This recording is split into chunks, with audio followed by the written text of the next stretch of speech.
Welcome to Gadget Space. Today we are going to look at the Lenovo Yoga Tab 3. I've been using this for about a few months already now. This is not a new device in the market, but I just wanted to share my perspective of this device to the potential buyers who are looking forward to buy a new tab in the next few days. So I know tabs are not being very popular these days, but there is always a space for the people like me who want to have a portable device for the entertainment purposes, which is smaller than a TV but larger than a phone. So that's where the space gets filled up by the devices like this. And let's take a look at what the device has to offer and how it performs. So this is the Lenovo Yoga Tab 3. Most of you would have already seen how it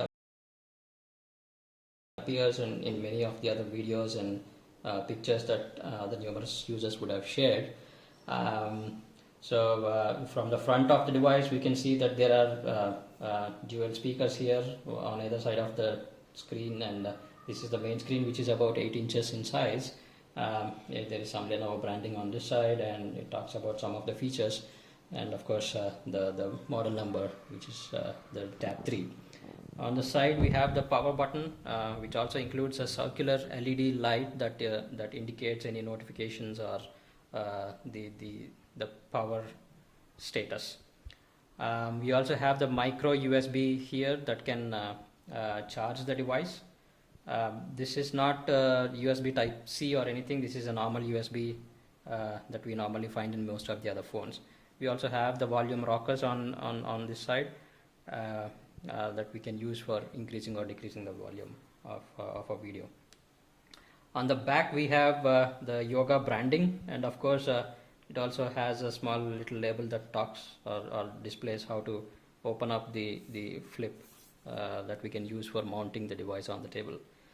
So this is the little button here. We can press on this and it pops out like this, and we can use the device to be mounted on the table, to be kept on the table or anything like that. So as the branding notifies here, we have 4 different positions, and possibly that's why this device is called Yoga, in which the tablet can be mounted. It can be stood upright, or it can be handheld, or it could be mounted on the desk, and it can also be hung on a wall. So this is one position. As we can see, it just sits on the table like this. Alternatively, we can also place it like this on a table, and we can also of course hang it like this on a wall hook or anything like that, like this, and of course we can just hold it like a normal tablet in this fashion, in a portrait mode. So so on this side we have a little mic here that can record the audio for any videos that we may be shooting, and we also have the headphone jack.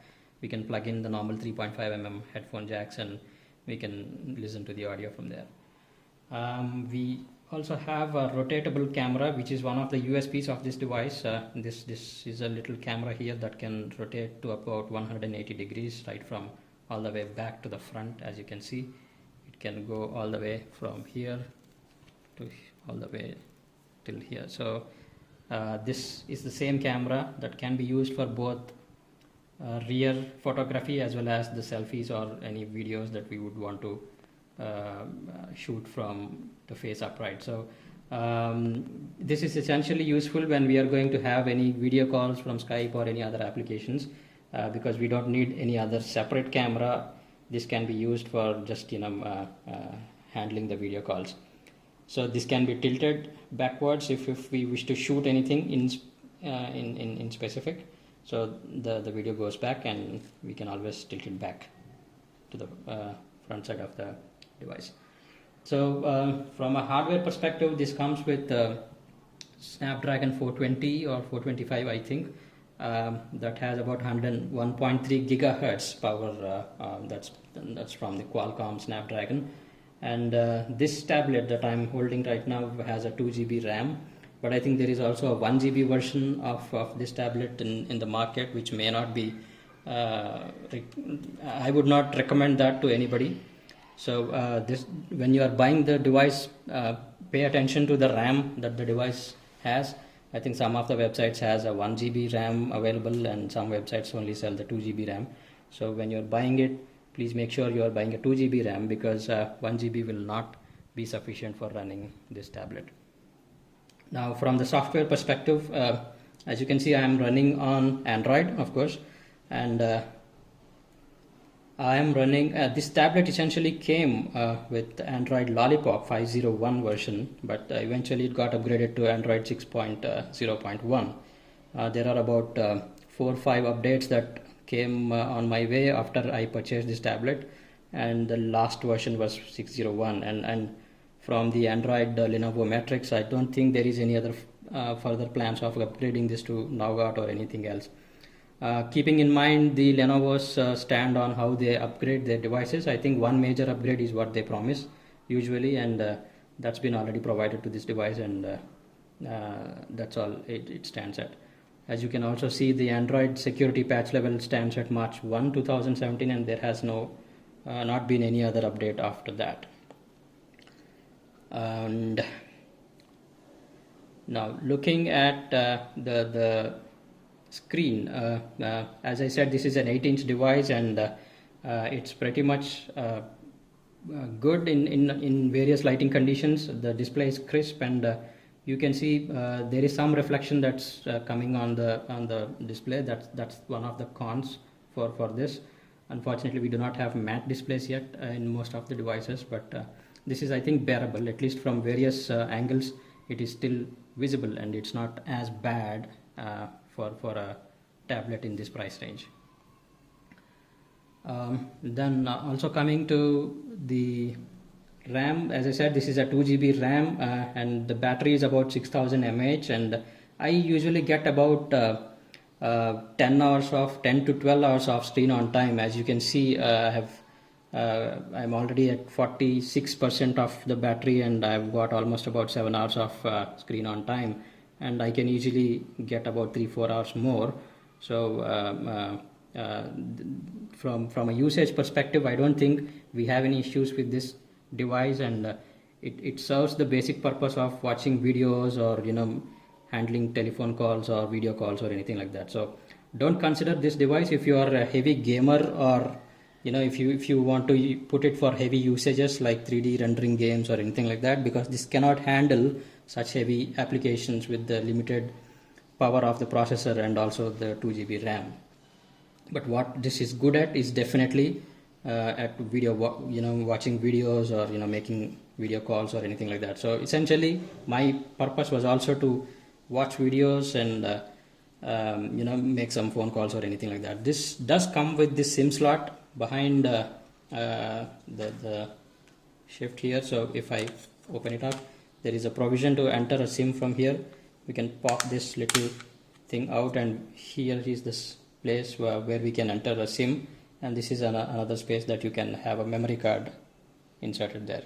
So this device does support 4G technology, then as far as the internet is concerned. So the only con again is that we do not have VoLTE support in this. So if you are using Geo or any other 4G SIMs, you do get the signal and you do get the 4G signals, but you will not be able to make phone calls unless you install the Geo 4G app. So since there is no VoLTE provision available here, the video calls or the telephone calls are not possible, but of course you can access the data from the given SIM. Another good thing about this device is this has a little option here which talks about Lenovo Smart Switch, and this gives us an option of changing the screen display in order to make it a little more readable. So if you are using this device for essentially reading any ebooks or any other content online, then this can be kept in the reading mode here, as I have already done, and this makes the device or display to become a little more warmer, so that it has lesser effect on the eyes, especially when you are reading at the night when there are no lights or anything. the reading mode helps really in saving your eyes. Of course, if you want a vibrant display, if you are in a high lit environments, you can always change it back to vibrant or standard. As you can see, the display changes accordingly. Also, you can change the Dolby mode from music to movies or game based on the content that you're playing on the device. Now that reminds me that one of the best features of this device, and that's the Dolby audio that's available. This being a stereo speakers that are available on either side of the screen, when we play any audio, it really gives a very good effect.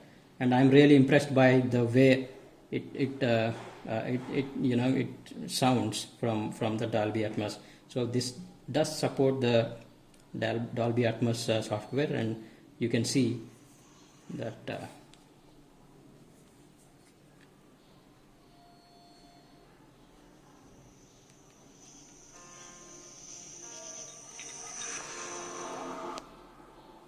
it shows the effect of both when the Dolby Atmos is on and off. Probably you may not be able to recognize or appreciate its quality while I'm shooting this video on a different mobile, but you'll definitely feel the difference when we see the device live. So when you are holding the device, I'm pretty much sure you're going to like it, because I'm impressed by the way the Dolby sounds on this device. So it really gives us that depth in the sound when we play any movies or videos that contain the 5.1 or any other Dolby specifications. So this is pretty much about the device. Do share me with any of your comments or any suggestions that you want me to include about this device. That's all for this video. Take care. Have a good day.